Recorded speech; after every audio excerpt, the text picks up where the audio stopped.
वंदे मातरम बच्चों ग्रामर में बहुत सारे टॉपिक हम कंप्लीट कर चुके हैं और मुझे आशा है कि जितना भी हमने कवर किया है वो सारे टॉपिक आप अच्छे से समझ गए हैं और आई थिंक अभी आपको कोई भी दिक्कत नहीं आनी चाहिए। जैसे कि ग्रामर में हमने टेंसेस किए, तो टेंस में हमने बहुत डीप में किया है एक एक टेंस।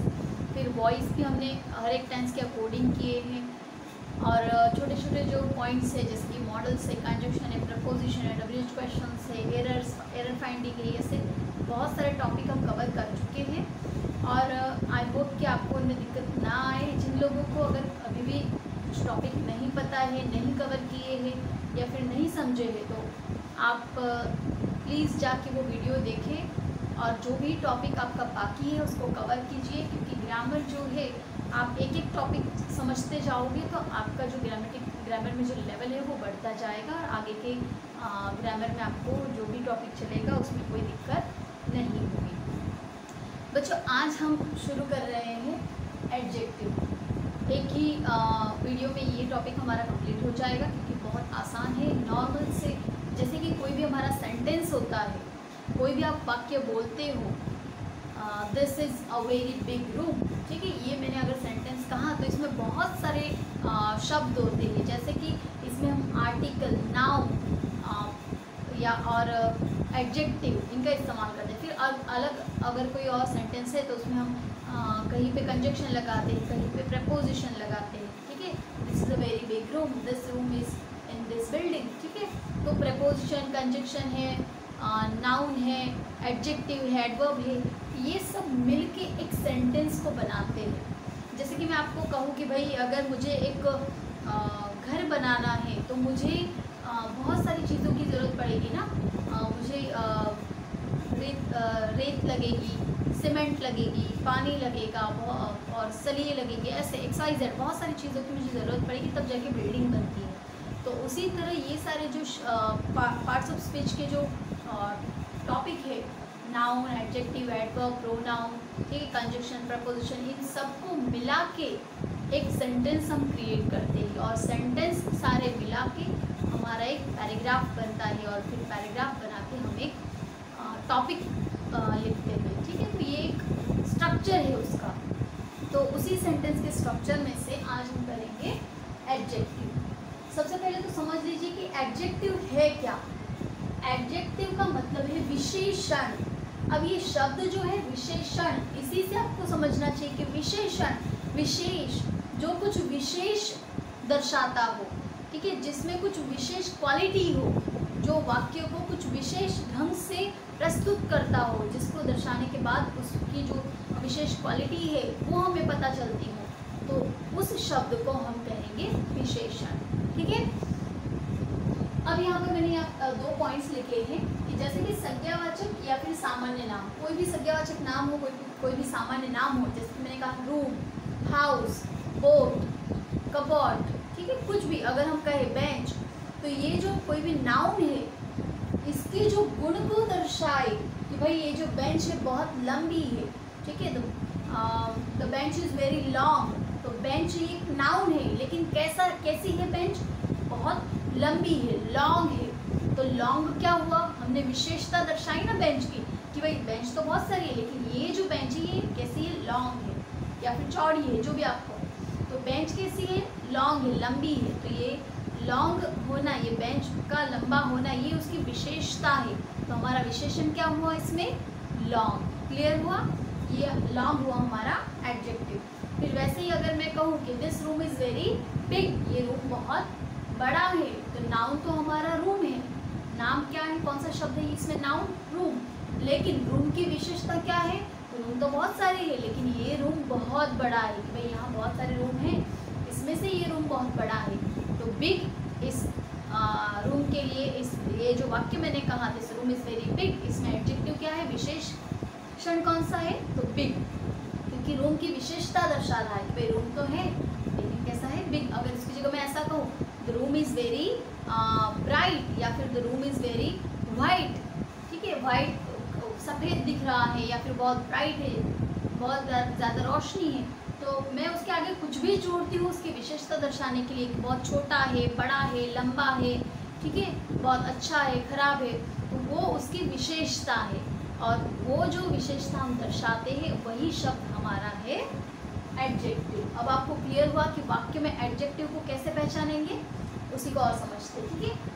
यहाँ पे मैंने लिखा है गुणवाचक, जैसे कि रंग, आकार या कद कुछ भी हो सकता है। अगर मैंने कहा कि रूम ब्लैक है, वाइट है, तो वो भी उसकी विशेषता हुई। रूम बड़ा है, छोटा है, तो कद अगर दर्शाए वो भी उसकी विशेषता हुई कि भाई इसकी कद, ये लंबा है या ऊंचा है। अगर ये भी मैं कहूँ तो वो भी उसकी विशेषता हुई। मतलब उस चीज़ के बारे में हम कुछ विशेष कुछ भी अगर बताते हैं उसके गुण के बारे में, ठीक है, अच्छा बुरा, बड़ा छोटा, ठीक है, कुछ भी अगर बोले तो वो उसकी विशेषता हुई, और उसी विशेषता वही शब्द हमारा होता है एडजेक्टिव। क्लियर? देखते हैं, जैसे कि एग्जांपल में मैंने लिखा है ऑन न्यू बुक। अब बुक, बुक तो क्या है, हमारा नाउन है। मेरे पास बुक है तो वो क्या हुआ, नाउन हुआ। लेकिन बुक तो है, लेकिन ये बुक कैसी है, विशेषता क्या है इसकी, भाई बुक तो मेरे पास बहुत सारी है, लेकिन ये जो बुक है ये कैसी है, न्यू है, नई है। तो न्यू क्या हुआ यहाँ पे, एडजेक्टिव हुआ। क्लियर? ये जो न्यू है ये क्या हुआ यहाँ पे, एडजेक्टिव हुआ। फिर मैंने कहा अन ओल्ड स्टोरी। स्टोरीज तो बहुत सारी सुनी है, लेकिन वो जो स्टोरी है वो कैसी है, ओल्ड है, पुरानी है, तो उसकी विशेषता क्या है, वो स्टोरी पुरानी है, ठीक है। तो ओल्ड हमारा यहाँ पे क्या हुआ, एडजेक्टिव। फिर मैंने कुछ सेंटेंस लिए हैं जिसका पूरा स्ट्रक्चर है। दिस इज रूम, ठीक है, कि भाई ये बड़ा रूम है।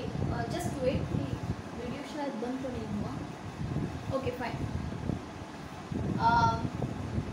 This is a big room, ये रूम कैसा है, बड़ा है।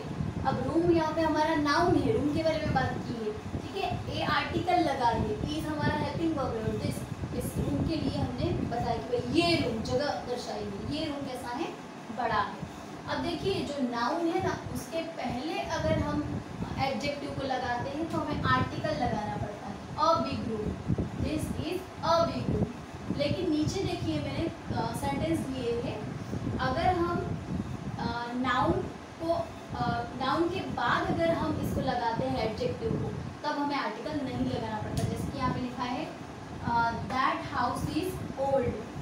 जैसे कि इसी वाक्य को अगर मैं कहूँ दिस रूम इज बिग, अगर मैं ये रूम जो है यहाँ आगे लगा दूँ, मतलब नाउन अगर हम आगे ले लेते हैं, इसके आगे, एडजेक्टिव के आगे, बिग जो हमारा एडजेक्टिव है उसके आगे अगर मैं नाउन ले लेती हूँ तो मुझे आर्टिकल लगाने की ज़रूरत नहीं पड़ती। लेकिन अगर हम एडजेक्टिव के बाद नाउन लगाते हैं तो हमें एडजेक्टिव से पहले क्या लगाना है, आर्टिकल लगाना है। क्लियर? बिग के आगे अगर रूम लिखा होता है तो फिर ए की ज़रूरत नहीं पड़ती, लेकिन बिग के बाद रूम लिखा है इसलिए ए की ज़रूरत पड़ती। बिग यहाँ पे विशेषण है, एडजेक्टिव है, और रूम यहाँ पे नाउन। क्लियर? देखिए उसी तरह that is a red flower. Red flower तो है, लेकिन कौन सा फ्लावर है, रेड। और फ्लावर की विशेषता क्या है कि वो कैसा है, लाल है। तो रेड, ये जो रेड है ये क्या हुआ यहाँ पे, एडजेक्टिव।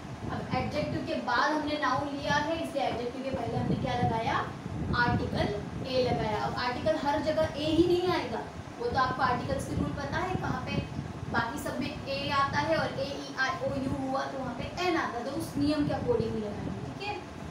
फिर लिखा है that is an old house. वो हाउस कैसा है, ओल्ड है। अब हाउस तो बहुत सारे हैं, लेकिन वो उस हाउस की विशेषता क्या है, वो घर कैसा है भाई, ओल्ड है, पुराना है। तो यहाँ पे ओल्ड हमारा क्या हुआ, एडजेक्टिव हुआ। अगेन देखिए नाउन के पहले हमने एडजेक्टिव लगाया है, इसलिए उसके आगे एन लगा, क्योंकि ए ई आई ओ यू इनके आगे एन लगता है, तो ओ के आगे क्या लगा, ओल्ड। ओल्ड ओ का प्रोनाउंसिएशन इसलिए एन लगा। क्लियर है? ये तो रूल्स, आर्टिकल के रूल्स के अकॉर्डिंग। फिर उसी वाक्य को जैसे मैंने आपको समझाया कि अगर हम नाउन को पहले लिखते हैं और फिर बाद में एडजेक्टिव लिखेंगे तो हमें आर्टिकल लगाने की जरूरत नहीं पड़ती। यहाँ पे मैंने नहीं लगाया है। That house is old, this room is big, this is a big room. नाम पीछे था, आर्टिकल एडजेक्टिव आगे था तो आर्टिकल लगाया। यहाँ पे नाम आगे है, नाउन आगे है, आर्टिकल पीछे है तो सॉरी एडजेक्टिव पीछे है तो आर्टिकल नहीं लगाया, ठीक है। दैट फ्लावर इज रेड, ठीक है। That pain is black, this house is big. Clear हुआ? अगर हम एडजेक्टिव के बाद नाउन लिखते हैं तो हम एडजेक्टिव के पहले आर्टिकल लगाएंगे, अगर हम एडजेक्टिव के पहले नाउन लिखते हैं तो हम वहाँ पे आर्टिकल नहीं लगाएंगे। अब यहाँ पे मैंने कुछ एडजेक्टिव लिखे हैं, ये बस इतने ही एडजेक्टिव है ऐसा बिल्कुल नहीं है, एडजेक्टिव बहुत सारे हैं, ये तो मैंने बस थोड़े से एग्जांपल यहाँ पे लिख लिए हैं भाई। लॉन्ग, ओल्ड, टॉल, हाई, ऊंचा, पुराना, लंबा, हाई, ऊंचा, स्मॉल, छोटा, ब्यूटीफुल, सुंदर, चीप, सस्ता, हैप्पी, खुश, ठीक है, इजी, आसान, हॉट, गर्म, स्वीट, मधुर, क्लीन, स्वच्छ, फुल, पूरा, ड्राई, सूखा, ट्रू, सही, एक्सेट्रा। मतलब ऐसे बहुत सारे हैं ना, इसलिए वगैरह वगैरह, ठीक है। अब यहाँ पे एक्सरसाइज के कुछ सेंटेंस हम देख लेते हैं। मैंने यहाँ पे कुछ 8 सेंटेंस आपको दिए हैं, मैं तीन सेंटेंस आपको करवा देती हूँ, बाकी सेंटेंस आपको होमवर्क में करने हैं। Nitin is dash dash because he has pass the test. Nitin क्या है कि वो टेस्ट पास हो गया, उसके लिए वो कैसा फील कर रहा है। यहाँ पे मैंने 2 ऑप्शन दिए, हैप्पी और हैप्पीनेस। आप ऐसा लिखोगे क्या Nitin is happiness because he has, नहीं, उसमें ESS प्रत्यय लगाने की जरूरत है ही नहीं, ठीक है। नितिन इज हैप्पी, नितिन खुश है, हैप्पीनेस मतलब खुशनुमा, नितिन खुशनुमा है, नितिन खुश है, तो यहाँ पे क्या आएगा, हैप्पी। फिर दूसरा है Shano was a dash dash old man. देखिए नाउन क्या है हमारा, मैन, मैन के आगे ओल्ड, मतलब नाउन के पहले हमने एडजेक्टिव लिखा है ना, तो यहाँ पे ए आर्टिकल आया, तो क्लियर है, इसमें सीखा वैसे। शैनो वॉज अ कैसा, शैनो कैसा था, वाइजली था या वाइज था, वाइजली तो हमारा एडवर्ब हो जाएगा, ठीक है, एलवाई आता है तो एडवर्ब हो जाता है, तो क्या आएगा, wise. Shano was a wise old man. तीसरा what a dash dash scene this is. Beauty या ब्यूटीफुल, ब्यूटी मतलब सुंदर, और ब्यूटीफुल, ब्यूटी सुंदरता, और ब्यूटीफुल मतलब सुंदर। तो ये जो सीन है कितना सुंदरता है, या ये जो सीन है कितना सुंदर है, क्या कहेंगे, कितना सुंदर है, तो क्या आएगा, ब्यूटीफुल, ठीक है। तो आई होप कि आपको बहुत अच्छे से समझ में आया होगा, इतना आप कंप्लीट करिए।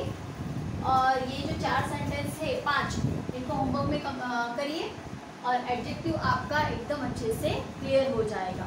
और ज़्यादा यहाँ पे जो एडजेक्टिव मैंने लिखी है, इसमें और ज़्यादा बाकी के एडजेक्टिव आप यहाँ पे लिखिएगा, आपको होमवर्क में और बाकी के एडजेक्टिव भी लिखने हैं उनके, और ये वाक्य करने हैं, ठीक है।